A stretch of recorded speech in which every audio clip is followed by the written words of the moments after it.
It is now my pleasure to present your class president, Lauren Hassen, to deliver the senior farewell.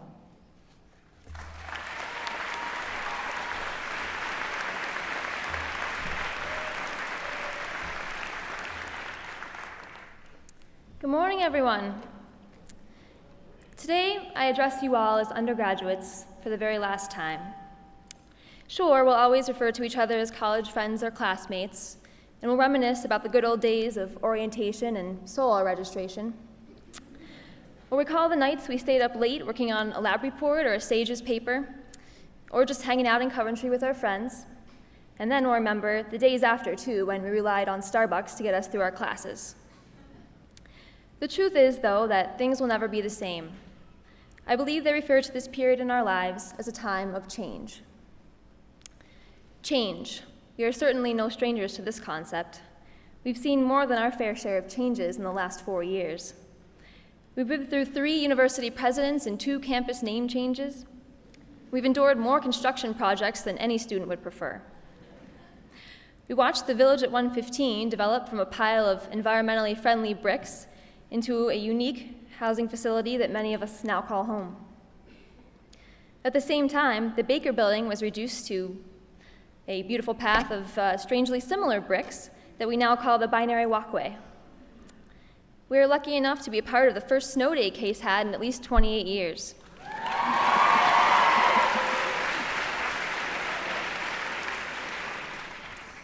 Case hosted the vice presidential debate in the fall of our freshman year, and we watched the race at Case take over the campus. Case sports fan base stretched to almost fill the brand new stadium outside of our windows, thanks to the soccer team's NCAA tournament berth in 2006, and the football team's undefeated season in 2007.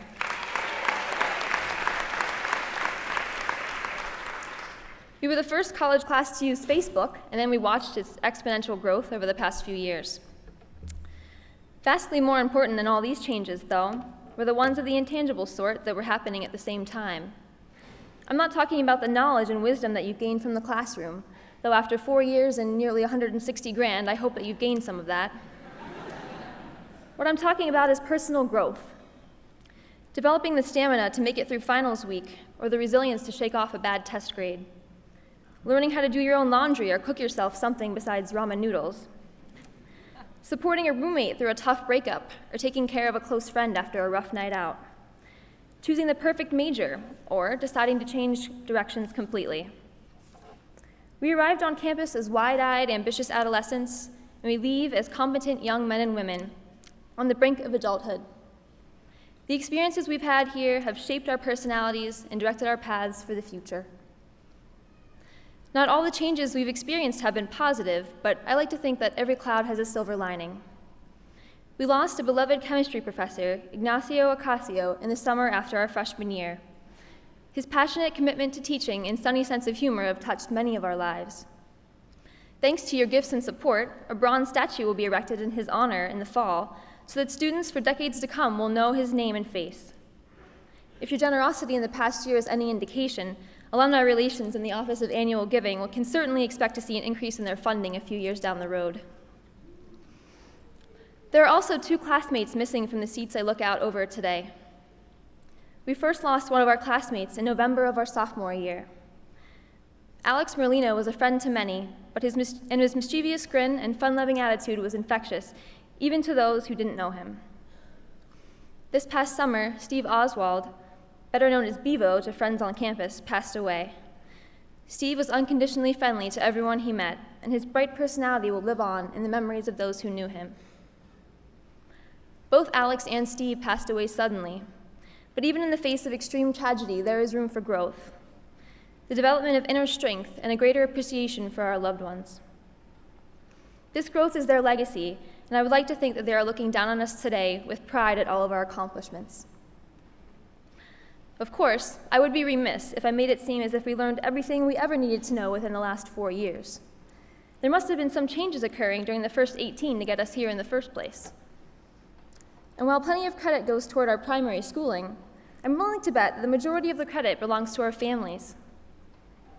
Today is a day of celebration for us, but it is also a day of achievement for our parents, because they've expended a lot of time, effort, patience, and of course, money to get us to this day. It's important to communicate to them our appreciation now, because odds are we probably haven't done such a great job of it in the past. I think Mark Twain summed it up best in this quote. "When I was a boy of 14, my parents were so ignorant I could hardly stand to have them around. But when I got to be 21, I was astonished by how much they'd learned in 7 years." In my experience, it's at this point in the graduation speech where people usually try to impart some wisdom to those that they address. However, I don't feel that I have much more life experience or wisdom than most of you. In fact, I probably have less than some of you. As such, I don't see myself as being in any kind of position to give you any insightful advice. If you're anything like me, you're probably a little excited and more than a little nervous at what lies ahead. A change greater than any of those we've experienced in the past 4 years. But if you've taken anything from my speech today, I hope that you've recognized that adapting to change is what ultimately makes us successful. It is how we've earned those fancy pieces of paper on the table behind me. The ability to take the good with the bad and turn it into something to be proud of. The ability to roll with the punches, to seize the opportunities as they arise. Each of us has these abilities, and that is how I know we will continue to be successful in our own right. We've all experienced changes and have emerged as finer individuals.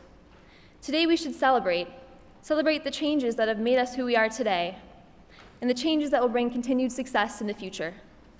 Thank you.